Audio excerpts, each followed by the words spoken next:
everybody, I'm Chris. Thanks for watching the show today. I want to thank you in general. The show has started really well, kind of beyond our wildest dreams in terms of subscribers and views. And honestly, if you're looking for a way to support us here at the very beginning, please do subscribe and click the little bell above the subscribe button to get notices when we do a new show, because we're going to do them all year, and I really hope you're enjoying them. The feedback has been awesome. Thank you so much. So if there's a player I did not expect to be doing a video on when I started watching film earlier this summer, it's George Kittle.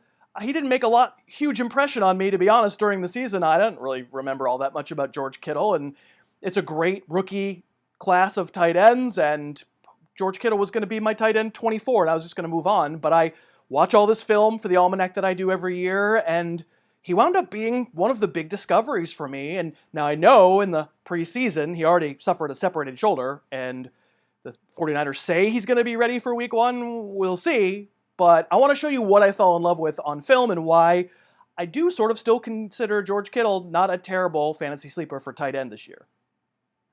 So this is week 8 against the Eagles. I'm going to go chronologically through some of his games. And I see this play, which it's not unbelievable, but it shows some ball skills. It looks like he's blocking Malcolm Jenkins here, number 27, but he turns it upfield.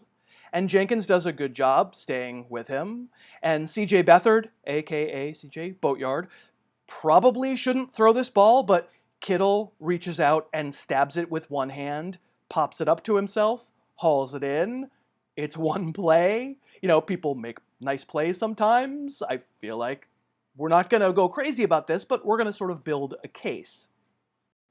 Hey, I want to thank DraftKings for sponsoring the show today. So I have the 2018 Harris Football Player Profile Almanac, and you can get it free right now if you make a first-time deposit of $10 at DraftKings. And the almanac retails for $17, so it's kind of a good deal. All you have to do is click the link in the notes below me, the notes of this show. That'll take you over to DraftKings, make your first-time deposit of $10, wait 24 hours, and then you will get the PDF of the 2018 Almanac emailed to you, lickety-split. It's just recently been updated with all the latest information.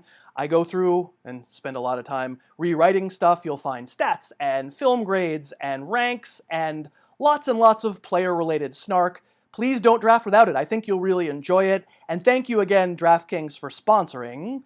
Let's get back to some George Kittle film. I turn on week 9 against the Cardinals. First target is right here. Kittle is slot right.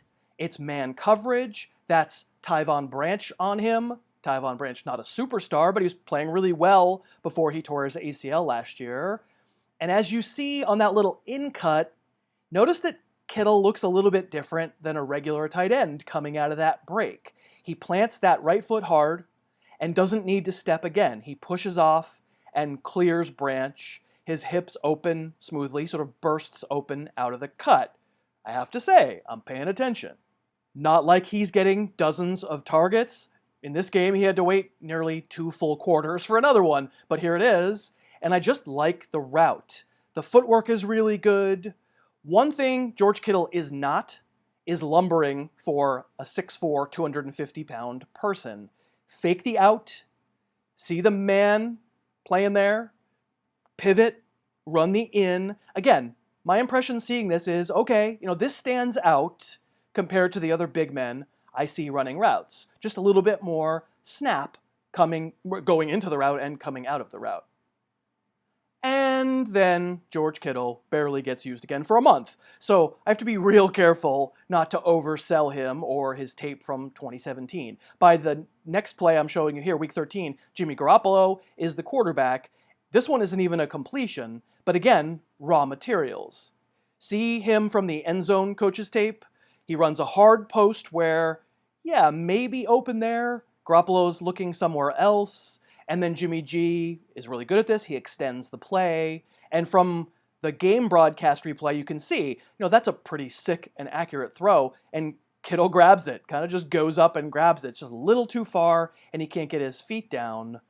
But to me, I'm getting an accumulation of evidence that this kid is something more than your standard big galumph running around out there.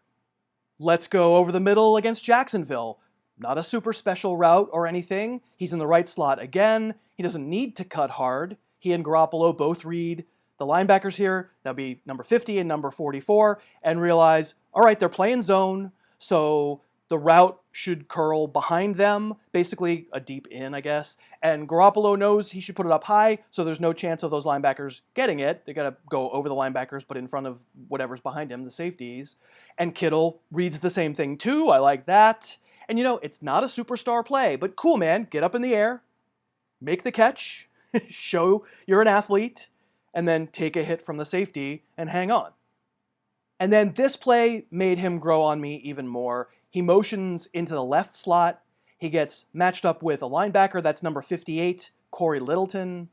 Now, Littleton was forced into a starting role late in the year. All right, he's not a great player, but I like the move from Kittle here. I like that nifty little footwork that fakes the out, and Littleton sort of collapses as he tries to adjust, and suddenly that footwork has gotten Kittle into the clear, and we get to see the speed.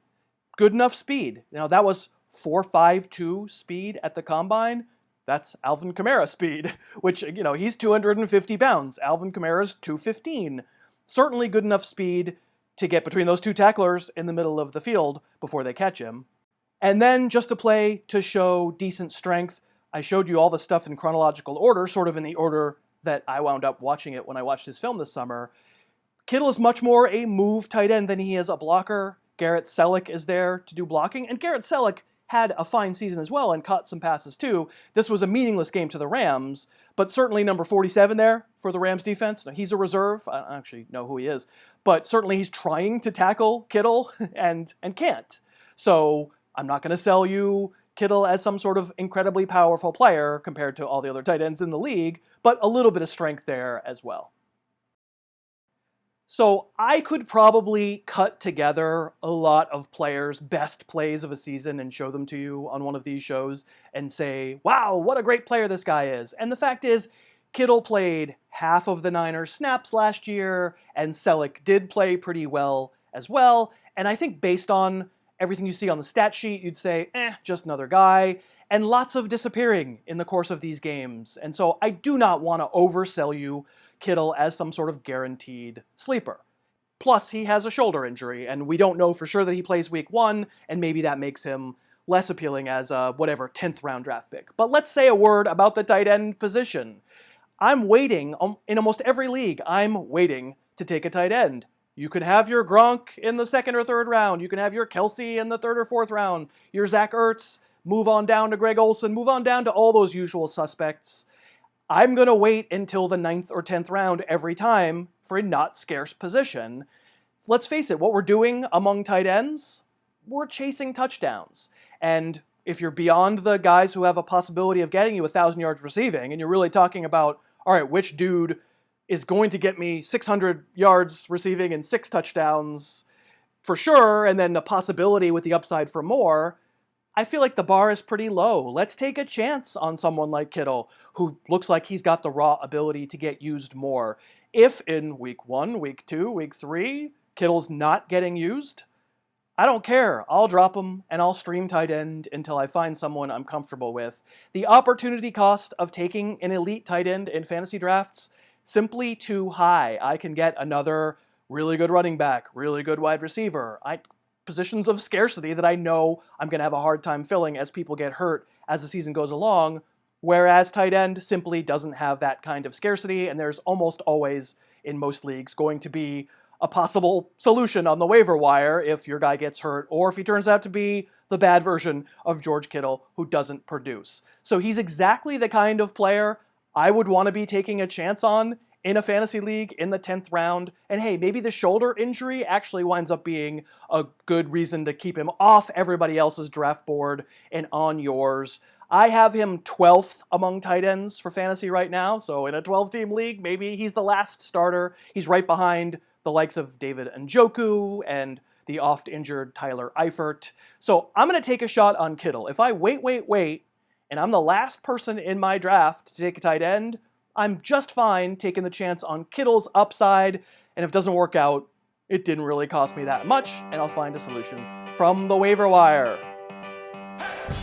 Thanks so much for watching. Please, please, please smash that like button, write a comment, tell us who else you'd like to see us review film on, and of course, best of all, please subscribe to our channel and then click that little bell above the subscribe button and you'll be notified whenever we post a new video.